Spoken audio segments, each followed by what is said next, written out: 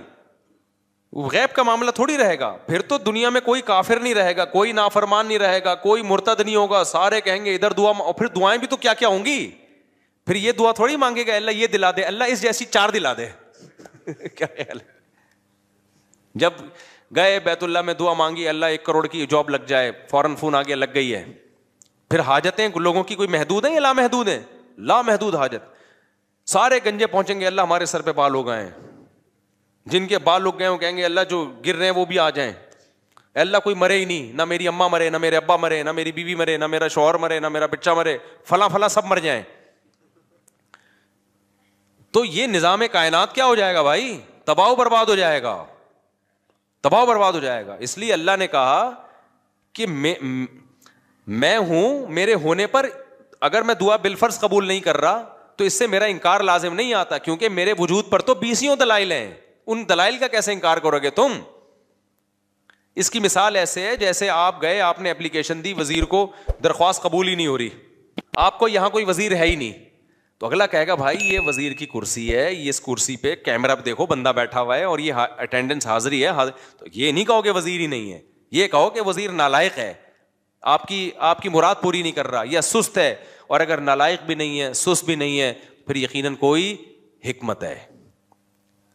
تو وزیر کے بارے میں تو ہم پاکستان کے وزیر کے بارے میں نہیں کہیں گے کہ کوئی حکمت کی وجہ سے کام نہیں کر رہا، وہاں تو رپورٹ کلیئر ہے، کر ہی نہیں رہا، وہ تو آج تک کسی کے پیسے لیے بغیر کام کیا ہی نہیں اس نے. اللہ پہ نہ رشوت کا الزام لگ سکتا ہے، نہ اللہ پہ یہ الزام لگ سکتا ہے کہ معاذ اللہ وہ بندوں کے کام کر کر کے تھک گیا ہے. تو اللہ کے بارے میں یہی کہا جائے گا، اور اس نے دعا قبول نہیں کی ہے تو بھائی وہ ہمارا کام ہے فائل جمع کرا دینا، اور وہ اس طرح سے نہیں کر رہا، کسی اور طرح سے، وہ اپنے بندوں کو لاوارث نہیں چھوڑتا. ہاں اس نے ایک حکمت کے تحت ایک طریقہ رکھا ہوا ہے کہ ایسے میں ہر ایک کو ظاہری طور پہ دینا شروع کر دوں تو یہ خدا بن جائیں گے، میں کیا بن جاؤں گا؟ بندہ بن جاؤں گا. تو ان کو میرے اوپر ایمان کا مطلب یہ ہے کہ مجھے اللہ مانے اور مجھے اپنا خیر خواہ مانے. میں ان کی حاجت پوری کر دوں تو بھی پوری کرتا ہے، نہیں پوری کروں تو بھی حاجتیں پوری کرتا ہے. یہ کسی اور طرح سے کر دے گا. ہمیں کیا پتا بھائی ہمارے اوپر کون کون سے حادثات آنے والے تھے. آپ نے دعا مانگی اللہ روزگار دلا دے، روزگار دلا دے، اللہ نے روزگار نہیں دلایا لیکن کوئی بڑی آفت سے آپ کو بچا لیا. آپ چاہتے تھے یہاں شادی ہو جائے، اللہ کے علم میں تھا بھائی تیرے لیے عذاب ہے، یہ نہیں ہے. بہت سے لوگ، ایک آدمی آیا نا اپنی معشوقہ کے بارے میں بہت دعائیں مانگتا تھا، مجھ سے بھی اس نے کہا نہیں ہوئی شادی، تو میں نے کہا یار اسی میں بہتری ہوگی. کہہ رہے اللہ یہ بھی تو کر سکتا تھا، اسی کو بہتر بنا دیتا میرے لیے. یعنی اللہ کو یہ سمجھایا جا رہا ہے، مسلمان تو یہ سوچ کے صبر کرتا ہے یار مجھے لگ رہا تھا یہ میرے لیے بہتر ہے، لیکن جب اللہ نے نہیں ہونے دی تو اس کا مطلب یہ میرے لیے بہتر نہیں تھی، کیونکہ اللہ میرا خیر خواہ ہے، اللہ میرا دشمن نہیں ہے. لیکن اگلا پتہ ہے کیا کہتا ہے؟ یار اللہ کو یہ بھی تو طاقت ہے نا کہ اسی کو میرے حق میں بہتر بنا کے یہی دلا بھی دیتا اور اسی کو ٹھیک بھی کر دیتا. تو اس کا مطلب کیا ہوا کہ آپ سارا وہ چاہتے ہو جو آپ چاہتے ہو, تو بہتر یہی ہے کہ عرش پہ آپ خود جا کے بیٹھ جاؤ. ہم نے اپنے آپ کو اللہ کا تابع بنانا ہے. تو پیغمبروں کی سیرت سے ہمیں پتہ چلتا ہے دو قسم کے لوگ ہیں, ایک نافرمان اور ایک فرما بردار. نافرمان لوگوں کو جب پریشانیاں آتی ہیں اللہ کو برا بھلا کہتے ہیں, تبھی تو قرآن نے مثالیں دی ہیں. فرعون پہ بھی پریشانی آئی نا, موسیٰ علیہ السلام جب آئے نا تو فرعون کو ٹینشنیں شروع ہو گئیں. ایک دفعہ بھی اللہ کا نام نہیں لیا فرعون نے, بلکہ اور بغاوت میں بڑھتا چلا گیا. کہنے لگا کہ جب سے موسیٰ آیا ہے نا معاذ اللہ, اس کی وجہ سے ہمارے ملک میں بدامنی شروع ہو گئی ہے, قحط آنا شروع ہو گیا ہے. لیکن پریشانیاں یعقوب علیہ السلام پر بھی آئیں. بچپن میں بچہ غائب, روتے رہے کہ انما اشکو بثی وحزنی الی اللہ, بھائی میں اللہ کو اپنا غم بتاتا ہوں. اعلم من اللہ ما لا تعلمون, اللہ کے بارے میں وہ کچھ جانتا ہوں جو تم نہیں جانتے, تو مجھے یقین ہے اللہ کی اس میں کوئی خیر خواہی ہوگی. کیوں؟ وہ سمجھتے تھے کہ بھائی میں, اور یعقوب علیہ السلام کے بارے میں آسمانی کتابوں میں لکھا ہے کہ اتنی دعائیں مانگتے تھے کہ ان کے گھٹنوں پہ اور پیشانیوں پہ موٹے موٹے نشان پڑ گئے تھے. زندگی بھر اتنی دعائیں مانگی, ایک دفعہ بھی مایوس نہیں ہوئے کہ یار میں تو مانگتا رہتا ہوں, ادھر اللہ نے بچہ ملایا ہی نہیں مجھ سے, اور میری تو ایک بچہ ابھی گم ہوا ہے, دعائیں مانگ رہے ہیں, تڑپ رہے ہیں, آنکھوں کی بینائی چلی گئی, دوسرا بھی گم ہو گیا. تو قرآن یہ واقعات کیوں بتاتا ہے؟ کیا معاذ اللہ اللہ اپنی برائیاں کر رہا ہے؟ سورہ یوسف میں جب لوگ کہتے ہیں نا ایتھیس لوگ کہ ہم نے اللہ سے مانگا اور ہمیں تو کچھ نہیں ملا, تو قرآن تو کہہ رہا ہے کہ یعقوب علیہ السلام کا بچہ گم گیا تھا, انہوں نے اللہ سے ساری زندگی مانگا, ملا کیا؟ دوسرا بھی گم گیا. ٹھیک ہے نا, تو یہ تو اللہ گویا معاذ اللہ اپنی برائیاں کر رہا ہے. نا نا نا نا, اللہ اپنی تعریفیں کر رہا ہے کہ میں بعض دفعہ نوازتا ایسے ہوں, آزمائشوں میں ڈال کے دیکھتا ہوں کون صبر سے کام لیتا ہے. تبھی تو جب یوسف علیہ الصلوۃ والسلام کو اپنا اللہ نے والد سے ملایا, مصر کا بادشاہ بنا کے, تو فوراً یعقوب علیہ السلام نے کہا میں نے کہا نہیں تھا اعلم من اللہ ما لا تعلمون, میں اللہ کے بارے میں وہ کچھ جانتا ہوں جو تم نہیں جانتے. تو اس لیے یہ ٹینشنوں کی بیس پہ خدا کا انکار کرنا, اس سے اللہ پہ تو کوئی اثر نہیں پڑتا بھائی, آپ کی ٹینشنیں کم ہونے کے بجائے بڑھ جاتی ہیں. تو اس بیس پہ جو خدا کا انکار کرتے ہیں نا ٹینشنوں کی بیس پہ, ان کا انجام خودکشی ہوتا ہے. اور جو ایسے موقع پہ صبر سے کام لیتے ہیں, بھائی اللہ ہے, ہماری مراد پوری کرے تو بھی ہے, نہیں پوری کرے تو بھی ہے. ایک بزرگ کا واقعہ ہے, کتابوں میں لکھا ہے, مجھے اس کی سند کی تحقیق نہیں ہے, بعض واقعات ثابت نہیں ہوتے, ان میں سچ کا بھی امکان ہوتا ہے جھوٹ کا بھی, لیکن ان سے جو مضمون ثابت ہوتا ہے وہ بالکل ٹھیک ہوتا ہے. تو کہتے ہیں ایک بزرگ حج پہ جاتے تھے, حج کرتے آواز آتی کہ بھائی حج قبول نہیں ہوا, اگلے سال پھر حج پہ چلے جاتے, پھر آواز آتی حج قبول نہیں ہوا. تو کئی سال ایسے ہی ہوتا رہا, قبول نہیں ہوا. تو کسی نے ان سے پوچھا کہ حضرت آپ کو ہر سال حج کے بعد آواز آتی ہے غیب سے کہ قبول نہیں ہوا, تو پھر آپ کرتے کیوں ہیں؟ کہتے ہیں بھائی میرے بس میں تو یہی ہے. ٹھیک ہے نا, میرے بس میں کیا ہے, اب میں تکبر میں آ جاؤں بولوں قبول اللہ جا تو نہیں کر رہا تو جاؤ ہم بھی نہیں کر رہے. دنیا میں انسانوں کے ساتھ تو ایسا ہو سکتا ہے بھائی, میں 3 دفعہ آپ کسی بندے کو منائیں گے, میرا عذر قبول کر لے, پھر بھی نہیں کرے گا, بولے گا بھاڑ میں جا یار, تجھے منانے کے علاوہ بھی تو اور بہت سارے غم ہے نا. انسانوں کے ساتھ ایسا کیا جا سکتا ہے, اللہ کے ساتھ ایسا نہیں. اللہ کو جھکنے والے لوگ پسند ہیں بھائی, غم میں دیا تو غم میں تسلی رکھو, خوشیاں دی ہیں تو خوشی میں اتراؤ نہیں, کس کا شکر ادا کرو, میرا شکر ادا کرو. تو اللہ کو ایسے لوگ پسند ہے. قرآن میں اللہ ایسے ہی لوگوں کی تعریفیں کرتا ہے. 2 طرح کے لوگ بتاتا ہے, غم میں پاگل ہو گئے اور غم میں صبر کیا, انہوں نے شکر کیا تو اللہ نے ان کے غموں کو بھی دور کر دیتا ہے اللہ تعالیٰ, ورنہ اسی غم میں صبر کی توفیق دے دیتا ہے. تو وہ بزرگ ہر دفعہ حج کر رہے ہیں, آواز آ رہی ہے قبول نہیں. لوگوں نے کہا پھر کیا فائدہ؟ انہوں نے کہا بھائی ہم تو اس کے علاوہ ہم تو بندے ہیں یار, ہم تو کرتے رہیں گے. تو جب انہوں نے یہ الفاظ کہے نا تو کہتے ہیں غیب سے آواز آئی کہ یہ والا بھی قبول ہے اور اس سے پہلے جتنے کیے وہ بھی قبول ہے. تو اللہ یہ لفظ سننا چاہ رہے تھے. تبھی جن لوگوں کا نماز میں دل نہیں لگتا نا, کہتے ہیں نماز میں ایکچولی مزہ ہی نہیں آ رہا, پنکھے ہی گن رہے ہوتے ہیں, ٹینشنیں اتنی ایسی, نماز کا کیا کرنا. وہ بھائی دفع کرو یار, اللہ نے کہا وضو کر کے میرے سامنے کھڑا ہو گیا نماز پڑھ لو بس, ٹھیک ہے نا. ہم اس سے زیادہ کچھ کر نہیں سکتے, تو ہم تو جھکے رہیں گے اللہ کے سامنے, اور کوئی ہمارے پاس آپشن ہی نہیں ہے. تو کبھی اللہ حاجت پوری کر دے گا. خدا کی قسم, جس کو دعا کا فلسفہ سمجھ میں آ جائے نا, تو وہ ایتھیس جو دعا قبول نہ ہونے سے خدا کا انکار کر رہا ہے, اگر اسے دعا کا فلسفہ سمجھ میں آ جائے تو دعا سے زیادہ لذیذ عبادت پھر کوئی نہیں ہے. کیونکہ اس میں پتا ہے کہ یار اللہ کو مانگنے والے کو دیتا ہے, اللہ دے گا کیسے, یہ اس کی مرضی, تو وہ مانگتا ہی رہتا ہے. وہ کہتے ہیں بھائی قبول نہیں ہو رہی تو اور زیادہ مزہ آتا ہے مانگنے میں, قبول ہونا شروع ہو جائیں تو پھر تو آدمی کہتا ہے کہ یار یہ کیا ہے, یہ تو غیب پر ایمان تھوڑی رہا. نہیں ہو رہی پھر جو مانگتا ہے تو اس سے اللہ کو محبت ہوتی ہے. اس لیے حضرت عمر کا قول یاد رکھو. حضرت عمر فرماتے ہیں میں جب دعائیں مانگتا ہوں تو مجھے اس کی فکر نہیں ہوتی قبول ہو رہی ہے کہ نہیں ہو رہی, مجھے اس کی زیادہ فکر ہوتی ہے دعائیں مانگنے کی توفیق مل رہی ہے کہ نہیں مل رہی ہے. کیونکہ اللہ کے سے مانگ رہے ہو نا, اگر اس کا مطلب اللہ کے وجود پر بھی ایمان ہے, اس پر بھی ایمان ہے کہ حاجتیں وہی پوری کرتا ہے, اس پر بھی ایمان ہے کہ اس کے بغیر کچھ ہو نہیں سکتا, تو یہ بڑی کوالٹی ہے بھائی. باقی کچھ ملے نہ ملے, اس کا مطلب آپ کامیاب ہو چاہے ناکامی کے نقشے نظر آ رہے ہو. کیونکہ انجام تو اصل تو اینڈ کا اعتبار ہے کہ انجام کیسا ہوتا ہے آپ کا. آپ ساری زندگی خوشیوں میں رہے اور آخر میں پھانسی کے پھندے پہ لٹکنا ہے, کیا فائدہ ایسی خوشیوں کا. ساری زندگی جیل میں آخر میں رہائی ہے, تو اینڈ کے لحاظ سے آپ کیا ہیں, کامیاب ہے. تو بے شک یعقوب علیہ السلام کی ساری زندگی غموں میں گزری, اینڈ کیا ہوا, انجام اچھا ہوا. اور ساری زندگی خوشیوں میں گزرے, انجام پھانسی کے پھندے پہ لٹک کے خودکشی کر کے مر گئے, تو کیا فائدہ بھائی ایسے. تو یہ جتنے فنکار اداکار جو خدا کے منکر ہوتے ہیں اور جتنے لبرل سیکولر لوگ خدا کے منکر ہوتے ہیں, ان کا انجام دیکھا کرو, ان کی حال نہ دیکھا کرو. اور جتنے علماء صلحاء ہیں ان کا انجام دیکھا کرو, ان کا ماضی نہ دیکھو, ماضی بڑا ٹف گزرا ہوتا ہے.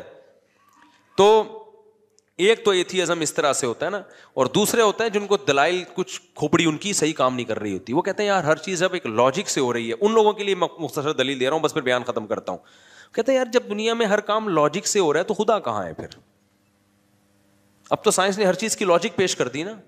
کیا خیال ہے بھائی, یہ زمین میں پہلے لوگ کہتے تھے یار گٹلی زمین میں جاتی ہے, یوں ہوتا ہے, فرشتے آ کے کچھ یوں یوں کر رہے ہوں گے, کچھ دیو ہے, کچھ بھگوان ٹائپ کی چیزیں. اب تو سائنس نے بتا دیا بھائی یہ پروسیس ہوتا ہے, صحیح ہے نا. وہ زائگوٹ بنتا ہے, پھر یوں ایک تنا بنتا ہے, پھر یہ پھول ہوتے ہیں ایکچولی, پھر تتلیاں بیٹھتی ہیں نرماد, ایکچولی یہ ہو رہا ہے. بھگوان کہاں ہے اس میں, کوئی دیو کچھ بھی نہیں ہے. تو لاجک سے ہر چیز ہو رہی ہے. اس کی دلیل سمجھو, 2 اور 2 4 کی طرح. سمجھ میں آ رہی ہے بات. اور آسان کر دیتا ہوں. ہمارے ایک دوست یونیورسٹی میں پڑھتے تھے, ان کے پروفیسر تھے ملحد, ایتھیسٹ تھے. تو مجھے آ کے انہوں نے بتایا کہ میرے پروفیسر صاحب کہہ رہے ہیں یار خدا کہاں ہے, یہ مولویوں نے پتہ نہیں کیا خدا بنایا ہوا ہے. ہم تو گاڑی کے ایکسیلریٹر پہ جب پاؤں رکھتے ہیں تو گاڑی چلتی ہے, جب بریک لگاتے ہیں تو گاڑی رکتی ہے, تو خدا کہاں ہے. خدا کو تو جب مانے پاؤں ایکسیلریٹر پہ رکھا ہوا ہے لیکن گاڑی رک رہی ہے, ٹھیک ہے نا, کوئی غیبی طاقت روک رہی ہے اس. پاؤں بریک پہ رکھا ہے ہم نے, لیکن خدا گاڑی کو کیا کر رہا ہے, چلا رہا ہے. تو یہاں تو ہر کام لاجک سے ہو رہا ہے. تو لاجک ہی سب کچھ ہے, سائنس ہی سب کچھ ہے. میں سمجھا پا رہا ہوں اپنی بات. یہ وہ اشکال ہے جس کی بیس پہ ہزاروں لوگ مرتد ہو چکے ہیں, اسلام چھوڑ, ہزاروں تو نہیں سینکڑوں تو چھوڑ ہی چکے ہیں. اور جتنے بھی ملحد لوگ ہیں, چاہے عیسائیوں میں, اسلام میں تو بہت کم ارتداد ہے نا, عیسائیت یہودیت میں بہت زیادہ ہے. کہ یار جب ہر کام لاجک سے ہو رہا ہے تو خدا کو ماننے کی ضرورت کیا ہے. سمجھ میں آ رہی ہے کہ نہیں آ رہی ہے. خدا کو ماننے کی یہ کائنات جو سائنسی اصولوں میں جکڑی ہوئی ہے, تو اس کا جواب خوب سمجھو. میں نے ان کو فوراً جواب, وہ بڑے پریشان تھے نا اس سوال سے. ہمارے پروفیسر صاحب نے کہا یار ایکسیلریٹر پہ پاؤں رکھو تو چلتی ہے, کیونکہ چلانا ہے اس کا کام, روکو تو کیا ہوتی ہے. خدا کو جب مانیں گے جب الٹا پلٹا ہو رہا ہو, ٹھیک ہے نا, ہونا کچھ چاہیے, ہو کچھ اور رہا ہو. میں نے اس سے کہا, اس پروفیسر صاحب سے بولو سر کائنڈلی آپ سے مجھے ایک کام ہے. میں نے کہا کلاس میں نہیں بلکہ اس کو چھاؤں میں لے کے جاؤ. میں ایسے ہی بات کرتا ہوں, سر کائنڈلی آپ ذرا چھاؤں میں آ جائیں. اور یہ بھی قرآن سے ہی نکالا ہے, قل انما اعیذکم بواحدہ ان تقوموا للہ مثنی وفرادا, کہ اے نبی آپ ان سے کہو کہ تم لوگ ایک ایک 2 2 اکٹھے ہو کے غور کرو میری بات پہ. بعض دفعہ مجمع میں غور کرنا بڑا مشکل ہوتا ہے, تو ایسا کرو ذرا چھاؤں میں آ جائیں. سر کائنڈلی آپ سے مجھے ایک کوشچن ہے. تو کہنے لگے کیا. میں نے کہا اپنے ٹیچر سے چھاؤں میں لے جا کے نا ٹھنڈا کرنا, ایک دم افراتفری میں نہیں. بعض دلائل آپ پھینک دو گے نا جلد بازی میں تو ایسے جیسے پھینک دیا آپ نے, سامنے والا سیریس نہیں لیتا. میں نے کہا تمیز سے سائڈ پہ لے جا کے سر سے ایک بات کریں. سر آپ یہ بتائیں کہ گاڑی میں چینجنگ چینجر کے بغیر نہیں ہو رہی, لاجک ہے, یہ لاجک کی بات ہے نا. جب تک گاڑی رکی ہوئی ہے تو چلے گی جب تک چلانے کے لیے کوئی قوت استعمال نہ ہو ہے. جب رکنا ایک کنڈیشن ہے, یہ کنڈیشن چینج ہوتی ہے, گاڑی رکنا ایک کنڈیشن ہے نا, دوسری کنڈیشن کیا ہے, چلنا, حرکت میں آنا, گاڑی کا موو ہونا. تو گاڑی میں موومنٹ پیدا نہیں ہوتی جب تک کوئی موور نہ ہو اور گاڑی چل رہی ہو ایک کنڈیشن ہے, رکے گی نہیں جب تک کوئی اسٹاپر نہ ہو. کیا خیال ہے؟ تو چینجنگ کے بغیر جس چیز میں چینجنگ نہیں ہو سکتی تو کریٹنگ ہو سکتی ہے آٹومیٹیکلی خود بخود. ابے کیا ہو گیا؟ دیکھو آپ لوگ چھاؤں میں آؤ یار سارے, ایسے مجمع میں سمجھو, سوچ رہا ہوں آپ کو بھی چھاؤں میں ایک ایک کر کے لے کے جاؤں پھر سمجھاؤ. اب مجھے ایک بات بتاؤ, کوئی پاگل دنیا میں ایسا, اس کے لیے بہت افلاطونی کی ضرورت نہیں ہے, خدا کے وجود کے لیے کوئی بہت بڑا سائنسدان بننا ضروری نہیں ہے, 2 اور 2 4 کی طرح کچھ کامن اصول ہیں. اب مجھے ایک بات بتاؤ, کوئی سائنسدان یہ کہے کہ جب تک چینجر نہیں ہوگا گاڑی میں چینجنگ نہیں ہوگی. کوئی کہ اچھا سر یہ گاڑی بنائی کس سائنسدان نے؟ کہ بن خود بخود گئی تھی. آپ بولو گے ابے یہ کیا بات کر رہا ہے یار تو, کریٹنگ تو زیادہ مشکل کام ہے, وہ خود بن گئی, اب دھکا خود نہیں. اب جب تو بن بھی خود گئی ہے تو چل بھی خود لے. وہ عمر شریف کا لطیفہ اکثر مجھے یاد آتا ہے, کسی نے کلپ, ہم نے بچپن میں یہ دیکھا تھا تو اب کسی نے کلپ بھیجا تھا نا, تو وہ بچپن میں نا وہ عمر شریف کے شو دیکھتے تھے, پھر بعد میں ہم نے تو ٹی وی سے توبہ ہی کر لی تھی, اس میں پھر بے حیائی پھیلنا بہت زیادہ آنا شروع ہو گئی تھی. میں اس لیے کہہ رہا ہوں اب بچے یہ نہ دیکھا کریں پروگرام, بچپن کی باتیں. تو اس میں یہ تھا کہ وہ اس کے جو کوئی تھا جاننے والا نا, اس کو, ہاں اس کو خود بھولنے کی بیماری ہوتی ہے عمر شریف کو. عمر شریف کو کس کی بیماری ہوتی ہے؟ بھولنے کی. تو اس کو بھولنے کی بیماری تھی تو وہ کسی کے گھر گھس جاتا تھا ایسے ہی مذاق میں, جب پٹنے لگتا تو بولتا بھائی ہم تو بھولے سے چلے گئے تھے تمہارے گھر. تو ایسے ہی کسی نے بتایا کہ کسی کے گھر میں نا شلوار رہ گئی اس کی, ایسی مذاق ہے حقیقت میں نہیں سمجھ لیں آپ. تو وہ ایک شخص شلوار لے کر آ رہا ہے, اس سے عمر شریف سے کہہ رہا ہے یہ شلوار کیا کہہ رہی ہے, یعنی ایک پیغام دے رہی ہے نا کہ تو میرے گھر میں آیا اور کپڑے چھوڑ کے چلا گیا, اس کا مطلب یہ کوئی غلط میسج دے رہی, بتا یہ شلوار کیا کہہ رہی ہے, یہ پاجامہ کیا کہہ رہا ہے. وہ بتا رہا ہے بھائی میں نہیں ہوں, یہ غلطی سے پتہ نہیں کس کا پاجامہ ہے, مجھے کیا پتا, میں تو بھولنے کی بیماری. کہہ رہے نہیں یہ پاجامہ کیا کہہ رہا ہے. کہہ رہے جب سب کچھ پاجامے سے ہی پوچھ لینا پھر کیا کہہ رہا ہے, جب یہ بتا سکتا ہے تو پھر یہ کس سے پوچھ لے, تو پاجامے سے ہی پوچھ لے, وہ تجھے بتا دے گا کیا کہہ رہا ہے. تو ایسے ہی میرے بھائی گاڑی جو ہے, اس گاڑی سے آپ خود پوچھ لو کہ کمبخت تو چل نہیں سکتی ہے خود بخود, اگر تو آٹومیٹیکلی خود بنی ہے تو پھر چل بھی خود لینا. تو چلانے کے لیے کیوں تجھے ایک بندہ چاہیے جو انجن اسٹارٹ کر کے ایکسیلیٹر پہ پاؤں رکھے؟ یہ عجیب بات ہے, بنی خود بخود ہے, چلانے کے لیے بندے آئیں گے تو چل بھی خود لے, تو چلانے کے لیے کیا ضرورت ہے؟ ایسے ہی گاڑی اگر آٹومیٹیکلی خود سے نہیں بنی, کسی سائنسدان نے بنائی ہے, تو سائنسدان تو اور زیادہ عجیب چیز ہے یار جس نے اس گاڑی کو بنا دیا. کریٹر زیادہ عجیب ہوتا ہے جو موجود ہے, یا جو بنی ہوئی چیز زیادہ عجیب ہوتی ہے؟ اچھا مجھے بتاؤ, یہ موبائل جس سائنسدان نے بنایا, آپ کے کو جب یہ سائنسدان آ جائے نا جس نے یہ بنایا, وہ تو بہت سارے سائنسدانوں نے مل کے بنایا, فرض کرو کسی ایک نے بنایا, تو آپ اس موبائل کی زیادہ ویلیو دو گے, سائنٹسٹ کو زیادہ ویلیو دو گے؟ سائنٹسٹ کو زیادہ ویلیو دو گے یار, یہ جو یہ بنا سکتے اور پتہ نہیں کیا کیا بنا لے یار. یہ تو گاڑی سے زیادہ ویلیو تو اس سائنسدان کی ہے جس نے گاڑی کو ایجاد کیا, تو وہ تو اور زیادہ پیچیدہ چیز ہے بھائی. کمال کی بات ہے, وہ سائنسدان ایوالو ہو کے آٹومیٹیکلی اگ کے کھڑا ہو گیا وہ, اور جو وہ چیزیں بنا رہا ہے وہ اس کریٹر کے بغیر, موجد کے بغیر بن نہیں سکتی. تو اس سے پتا چلتا ہے کہ بھائی یہ کائنات میں, ہم تو سائنس کے اس اصول کو مانتے ہیں, ان لاجیکل کام کائنات میں کچھ بھی نہیں ہے. تو ہم کہتے ہیں ان لاجیکل یہ نہیں ہے کہ کائنات کا کوئی خالق ہے, ان لاجیکل یہ کہ یہ کائنات خود بخود بنی ہے. نہیں ہے بات, میرا خیال ہے یہ کہنا کہ آٹومیٹیکلی خود بخود بن گئی, یہ ان لاجیکل بات ہے, کیونکہ کائنات میں ان لاجیکل کام نہیں ہوتا. تو یہ ان لاجیکل کیسے ہو گیا کہ جو کائنات حرکت نہیں کر سکتی تو وہ خود بن کیسے سکتی ہے؟ نیوٹن نے کہا تھا نا جو چیز حرکت میں ہمیشہ حرکت میں رہے گی جب تک کوئی اس کو روکے گا نہیں, جو رکی ہوئی ہمیشہ رکی رہے گی جب تک کوئی چلائے گا نہیں. نیوٹن اگر ہوتا تو میں چھاؤں میں لے جاتا اس کو. میں کہتا سر ایک چیز آپ کہنا بھول گئے ہیں کہ یہ کائنات اگر نہیں ہے تو جب تک کوئی ہو, جو چینجر کے بغیر نیوٹن کے قانون کا لا کا حاصل یہ ہے کہ چینجر کے بغیر چینجنگ ممکن نہیں ہے. میں کہتا سر ایک جملہ اپنے لا میں اور بڑھا دیں کہ جب چینجر کے بغیر چینجنگ نہیں ہے تو کائنڈلی ایک اور سائنس کا لا آپ بڑھا دیں تاکہ یہ ہمارے یونیورسٹیوں کے لوگ جو اللہ رسول کو نہیں مانتے, آپ کو بہت مانتے ہیں, وہ ایک جملہ بڑھا دیں کہ کریٹر کے بغیر کریٹنگ بھی نہیں ہو سکتی. تو نیوٹن نے نہیں بڑھایا کیونکہ مذہب نیوٹن کا ٹاپک نہیں تھا، لیکن قرآن نے بڑھایا ہے بار بار کہ جس کائنات میں چینجر کے بغیر چینجنگ نہیں ہو سکتی، کریٹر کے بغیر کریٹنگ کا عمل کیسے ہو گیا؟ صاف پتہ چلتا ہے، اسی لا سے پتہ چلتا ہے کہ بھائی نیوٹن کا یہ آدھا لا پڑھایا جا رہا ہے، کیونکہ آگے پڑھا دیں گے نا تو پتہ ہے نتیجہ کیا نکلے گا، کیونکہ جب کریٹر کے بغیر کریٹنگ نہیں ہو سکتی تو پھر بہت سارے مسائل کھڑے ہو جائیں گے ساری دنیا کے لیے، وہ یہ کہ پھر کریٹر ہے کون؟ یہاں سے انسان نظریں چرانا چاہتا ہے کہ کریٹر کو بیچ میں لے کر آئے تو پھر خدا کو ماننا پڑے گا، خدا کو مانا تو رسولوں کو ماننا پڑے گا، آسمانی کتابوں کو ماننا پڑے گا، پھر مذہبوں کو ماننا پڑے گا، پھر کون سا مذہب صحیح ہے کون سا غلط ہے اس کو ماننا پڑے گا، پھر جب صحیح مذہب تک پہنچیں گے تو پھر مذہب نے کیا کہا ہے، حلال کیا ہے حرام کیا ہے، زنا حلال ہے لیگل ہے اللیگل ہے، شراب لیگل ہے اللیگل ہے، یہ ساری چیزیں ماننی پڑیں گی، بالآخر آپ آ کے پھنستے چلے جاؤ گے بہت ساری پابندیوں میں۔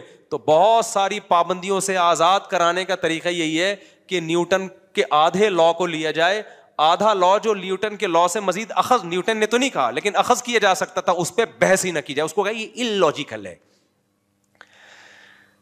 دوبارہ کبھی چھاؤں میں ملیں گے تو انشاءاللہ میں دوبارہ سمجھانے کی کوشش کروں گا، ابھی اتنا ہی کافی ہے۔ اس لیے اللہ کا وجود دو اور دو، اور یہ جو بکواس کرتے ہیں نا فضول قسم کی کہ خدا کو پھر کس نے پیدا کیا، او بھائی یہ اللاجیکل اس کائنات کے بارے میں ہے کہ خود بخود بن جائے، خدا کو تو ہم جانتے ہی نہیں ہیں، وہ اس کائنات کا حصہ تھوڑی ہے، وہ تو کائنات سے الگ ہے، اس کو تو ہمیں پتہ ہی نہیں۔ کمال کی بات ہے اس خدا کو ہمیشہ سے ماننے کے لیے تیار نہیں ہے، کہہ رہے ہیں عقل میں نہیں آ رہا، اور اس کائنات کو ہمیشہ سے ماننے کے لیے تیار ہیں جو عقل میں آ رہی ہے، وہ تو اور زیادہ بے عقلی کی بات ہے کہ یہ کائنات ہمیشہ سے ہو، سمجھتا نہیں ہے نا بات کو، جب نہیں پڑھے گا رات کو تو نہیں سمجھے گا بات کو۔ تو اس لیے سائنس کے چکر میں نا اپنے جہنم نہ خریدو میرے بھائی، سائنس کو خدا نہ بنا لو، جتنی ہے سائنس اتنی رہنے دو اس کو، ٹھیک ہے نا، کہتے ہیں سائنس میں ہے تو جتنی ہے اتنی رہنے دو، تو یہ نہیں ہو سکتا، امپاسبل ہے، یہ خود بخود دھماکے اور سورج چاند ستارے اور انسان اور یہ وسیم بھائی کلیم بھائی۔ میں وسیم کی مثال سے دیتا ہوں کہ انسان کا لفظ بھی مبہم ہے، کہتے ہیں انسان بن گیا، اب وسیم کو دیکھو الگ سے لے جا کے، یار یہ کیسے بن گیا یار، یہ پھر آئے گا نہیں بھائی، نہ غفار بن سکتا ہے، نہ سبکتگین بن سکتا ہے، نہ وحیدہ بن سکتی ہے، نہ نسرین بن سکتی ہے خود بخود، یہ نہیں ہو سکتا، اٹ ازنٹ پاسبل، ٹھیک ہے۔ تو اپنے ایمان کو مت بگاڑو، یہ اہم بات تھی۔ اور ایک اور بات بیان میں رہ گئی تھی، ہاں، تو اس لیے میں کہتا ہوں قرآن نے اس ٹاپک کو بہت زیادہ چھیڑا ہے، 3 ہفتے سے مسلسل یہی، اور اس ٹاپک کو کہ تمہیں آخرت میں حساب و کتاب دینا ہے، موت کے بعد زندگی ہے۔ تو اب میں بہت پریشان ہوتا ہوں کہ یار نظریاتی اصلاح تو میں کرتا رہتا ہوں، عملی اصلاح کی طرف بھی اب آنا چاہیے۔ بھائی نظریہ تو بن گیا، اللہ بھی ہے تو کیا کریں، تو ہیں تو ویسے کے ویسے ہی، جب اللہ کو مانتے تھے تو بھی ویسے ہی تھے، مسلمان جب اللہ کو نہیں مانتا تو جیسا ہوتا ہے، ماننے کے بعد بھی، بولو، صبح بھی پہلے بھی 2 پراٹھے کھا رہا تھا، اللہ کو ماننے کے بعد بھی کیا کرے گا، 2 پراٹھے کھائے گا، پہلے بھی گٹکا کھاتا تھا، اللہ کو ماننے کے بعد بھی کیا کرے گا، گٹکا کھائے گا، جب اللہ پہ ایمان نہیں تھا تو بھی جمعہ پڑھ لیا کرتا تھا، ہو سکتا ہے میں بھی، ہو سکتا ہے اللہ نکلا ہے قیامت کے دن تو ہفتے میں 1 دن نماز پڑھ لو، جب اللہ پہ ایمان لے آیا دلائل کی دنیا میں تو بھی کیا کر رہا ہے، جمعہ ہی پڑھ رہا ہے۔ تو اس لیے اتنا کافی نہیں ہے کہ ہم اپنے نظریات کی اصلاح کریں، انسان کو تربیت کے لیے پریکٹیکلی اصلاح کی ضرورت ہے۔ ہمارے نبی نے صحابہ سے روزے رکھوائے ہیں، ہمارے نبی نے صحابہ سے خواہشات کی قربانی دلوائی ہے، میدان جنگوں میں لا کے لڑوایا ہے صحابہ کو۔ تو انسان کی اصلاح صرف بیانات سننے سے نہیں ہوتی میرے بھائی، یہ بھی ایک بہت بڑا حصہ ہے، پریکٹیکلی کچھ کرنا پڑتا ہے۔ تو اب آپ نا پریکٹیکلی کچھ کرنا شروع کر دیں۔